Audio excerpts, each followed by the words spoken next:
But that's what it appears to me, is most people aren't really atheist in the sense that they haven't really internalized what it means to be atheist. They haven't looked at the metaphysics of atheism. There are very sophisticated atheists out there. You know, they are, and I'm not saying that they're not intelligent people. They clearly are. No.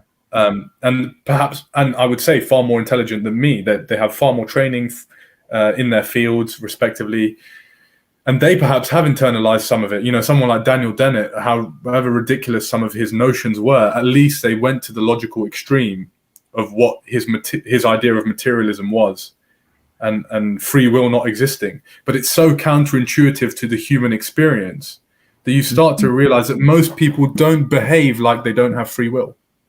Yes. Right. I mean, just to give one example, people think we're making this up. Professor Thomas Nagel, who's one of America's leading philosophers, he's actually written some really good books, actually, on critiquing various things that even Muslims would agree with. Anyway, he has said publicly that he is an atheist because he doesn't want to believe in God.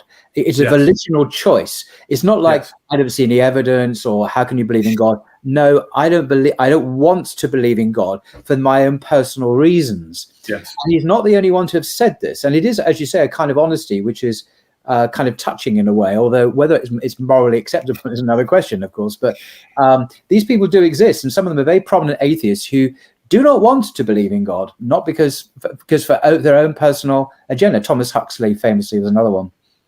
Yes, absolutely. And it's really interesting, but atheists have always existed. Even in the Islamic tradition or in Greek philosophy, there were materialists, atheists, people who thought that the universe was infinite, not uncreated. So therefore you didn't need a god. Right, Aristotle, even in the Islamic eternal universe, Right. And Ibn Sina was kind of similar in the Islamic tradition, although he wasn't an atheist. He held some certain positions. But it's essentially always been the same questions being asked. Yes. I think that one thing I've realized about myself, you referred to me as someone who's intelligent earlier. I've never really had an original thought, Paul. Every question or doubt I had about religion had been addressed by some medieval scholar 1,000 years ago or 500 years ago. You know, if you're looking at the Christian tradition, you have some very, very good medieval scholarship there.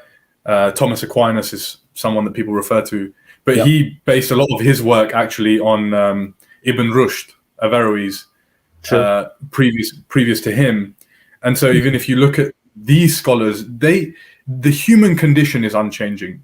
And to think that we have now unveiled some part of our intellect that other people didn't have previously. Yes, we may have more knowledge about certain things, but the metaphysical questions we ask about our own existence have always been the same. Right. And our ability to do philosophy, or our ability to comprehend things, our cognitive faculties have been the same for a long time. And so these questions about the universe, metaphysical questions, not scientific questions, right, have been answered by our scholarship a long time ago. Some of these books are translated, some aren't. You know, the Kalam Cosmological Argument by Dr. William Lane Craig is a book you refer to quite frequently. But actually, it's arrogance again. You kind of see arrogance everywhere. It's this idea that we now know better than those people knew. We are somehow more intelligent than someone like Al-Ghazali or Ibn Rushd or any of the, Ibn Farabi, or any of those people, right? Al-Farabi, any of those scholars. It's just we don't have access to their knowledge anymore, or it's not taught to us in a sophisticated fashion. So then we start to idolize some of the modern intellects who do propose atheistic views about the world.